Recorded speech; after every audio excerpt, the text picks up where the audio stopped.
Today, my heart is filled with joy and gratitude as we celebrate the Asian American Pacific Islander heritage in this cathedral after many years of hiatus. Last year, we celebrated the 80th anniversary of Lee Timoy's ordination to priesthood in conjunction with the 50th anniversary of the women's ordination in the Episcopal Church. And that inspired our planning team to celebrate the AAPI heritage annually now at this cathedral. Thank you. I want to thank Canon Stephen Lee and Deacon Pam Tang, the co-chairs of this event. Yes, please let me thank. And illustrious Janet Ye, our music director for this event. She's amazing. She composed the psalm setting especially for this event. And all those who are offering their gifts and talents in music and otherwise, and the members of the planning team who helped plan this and make this happen. Thank you so much. And I want to thank Bishop Hyde for his support and presence with us today. It means a lot to me personally. Thank you. Well, give him a hand. And I also want to thank Reverend Dr. Joanne Lagman, the missioner for the Episcopal Asian American Ministry at the Church Center, for her presence and support. She's been immense help in this ministry. Thank you, Joanne.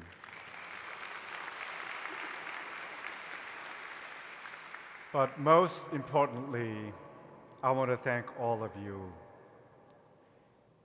who have joined in person and perhaps also online to help celebrate this important ministry in our diocese, which has a pretty long history, actually. The gospel story begins with Jesus and his disciples entering the Gentile district of Tyre and Sidon. And there, a Canaanite woman approaches Jesus, crying for mercy. The Greek word for crying here is an onomatopoeia for squawking, like that of a raven.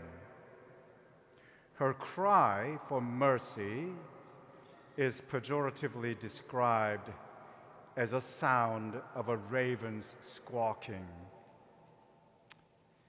Jesus and this Canaanite woman have crossed over into each other's space.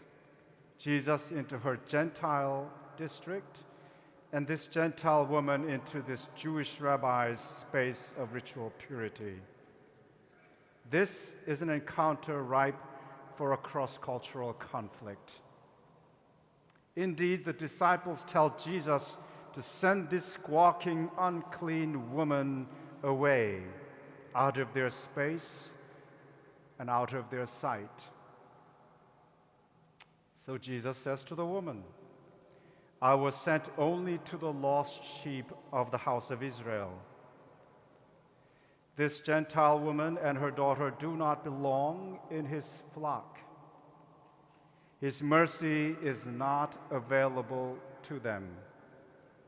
This is a clear message for her to go away, to deport herself out of this holy space. Since January this year, our government has been aggressively and indiscriminately carrying out the deportation of black and brown bodies without due process, including legal U.S. residents. Even some U.S. citizens have received deportation notices. Among the deported have also been Asian refugees and asylum seekers, including children as young as 2 years old. deported to Costa Rica and Panama, where they have no connection or recourse. They are told to deport themselves back to their countries of origin, and thousands have done so. The message is clear. Their unclean bodies do not belong here. Undeterred by the brutal rejection, the Canaanite woman kneels before Jesus and begs, "Lord, help me." She is willing to humiliate herself for the survival of her daughter. Jesus' healing grace is her last and only hope, and she is willing to endure humiliation for her daughter's healing. Jesus then replies to the woman, "It is not fair to take the children's food and throw it to the dogs." The Greek word for dogs here is a diminutive form, making it even more pejorative than it sounds in English translation. The Canaanite mother and her daughter are not humans, but animals, a squawking raven and little dogs. Migrants and refugees risk their lives to come to this land because it is their last and only hope. They come so that they can put food on the tables for their hungry and starving children. And we say, it is not fair to take the children's food and throw it to the dogs. Treating non-white bodies as less than human has a long history in the culture of white supremacy. African slaves were treated like animals. Asians have been called yellow perils, dirty menaces, coolies, and China viruses. The internment of 120,000 Japanese Americans in makeshift barbed-wired camps in the middle of desert is still a fresh memory.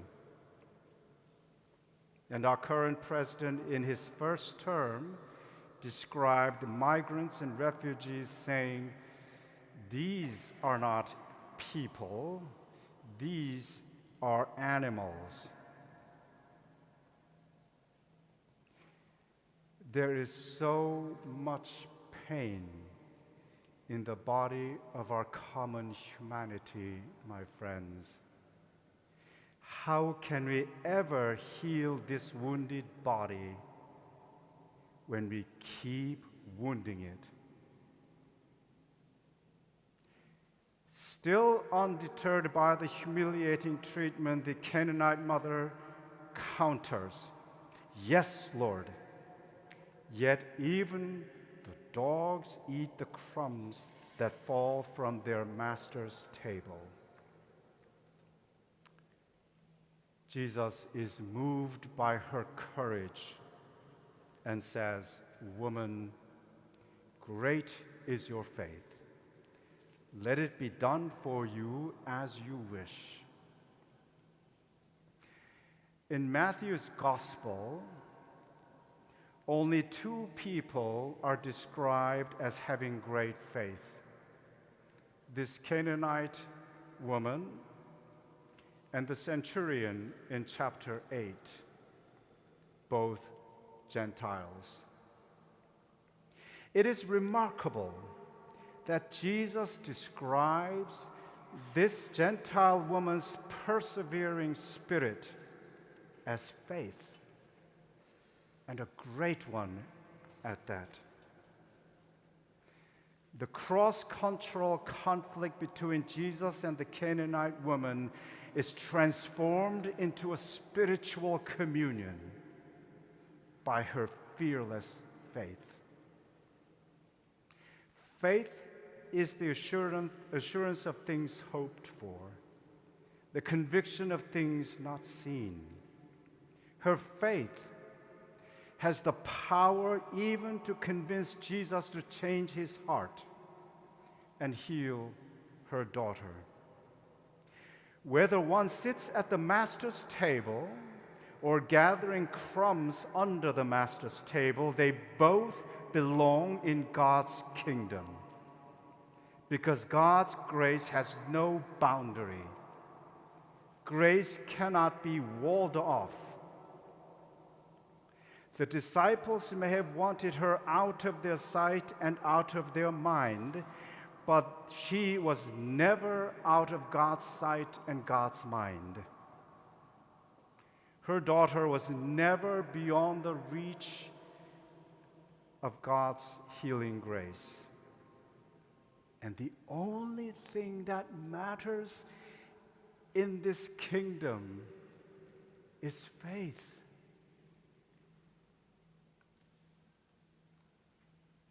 Living as a human being is a matter of faith and not just an inalienable right. Haruko Nawata Ward is a Japanese-American church historian, and in her beautiful essay on Mark's version of this story, she calls this Gentile mother's faith crumb-gathering wisdom, and tells the stories of Asian women who persevered their way to liberation. She writes, these women leaders exercised crumb-gathering wisdom in early modern Asia for their liberation, the liberation of their spiritual daughters from the oppressive demons of imperial, colonial, religious, and state authorities. The crumb-gathering wisdom of this Canaanite mother is not to be underestimated, because the source of this wisdom is her fearless faith. She never gives up her agency in the face of humiliation and injustice. Although at the center of this story are Jesus and the Canaanite woman, the character that grabs my sympathetic attention and imagination is the daughter. She is the reason why this mother is willing to endure humiliation. And she is the one who received the reward of her mother's great faith. Hidden in this story, is a transgenerational transmission of a mother's fearless spirit of life, which will inevitably be embodied in her daughter. I would like to think that this story was written down for the daughter, so that she may remember the story of her mother and live a life of great faith and wisdom herself. Rita Nakashima Brock, a Japanese-American theologian, has written a moving essay entitled Anamnesis as a Source of Love. Anamnesis means remembrance, simply. And she writes about remembering her painful childhood stories. Some she had forgotten, and others she was never told and discovered later. And the stories of her adopted father, with whom she had a rather difficult relationship growing up. In conclusion, she writes, anamnesis is a way to hold all that has been and all that can still be. Such remembrance reveals hidden love, humanity's power and the root of conscience that can save us and restore life everlasting. Stories help us make meaning of life and define who we are as individuals and as a people. The current government has been whitewashing the stories of the people of color, scrubbing the government websites of the people of color heroes such as Pauli Murray and even Jackie Robinson, cutting federal funds to schools and colleges with DIY policies, and even trying to close down the Smithsonian Museum of African American History. They are weaponizing history to preserve the white Christian nationalist narrative as the only single story of this nation. The soul of this nation is at stake in this. Asians have been on this land for centuries and generations.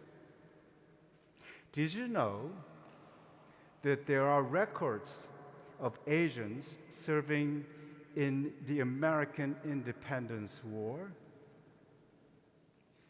the War of 1812 with British, in the Civil War? Yes, Asians served in the Civil War on both sides.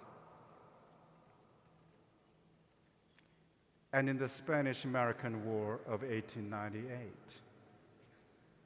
Asians have shed blood on this land and toiled with sweat and tears for the prosperity of this nation. Yet their stories are forgotten and wiped out of the story of this nation. Asians have also been members of the Episcopal Church at least since 1874, when the first recorded Chinese Episcopal mission was begun in Nevada. Many Asian Episcopal churches were founded in the late 19th and the early 20th centuries, most of which still exist to this day. Yet they remain untold stories in the story of this church. Grace has no boundary, and we all belong in God's kingdom. And faith is the only thing that matters. Faith is our greatest resistance to all forms of injustice and oppression that humiliate us and trample us down. So, my friends, remember your stories. Remember the crumb-gathering stories of your forebears, so that you may discover in them the hidden source of love to heal you and to restore you to everlasting life. Amen.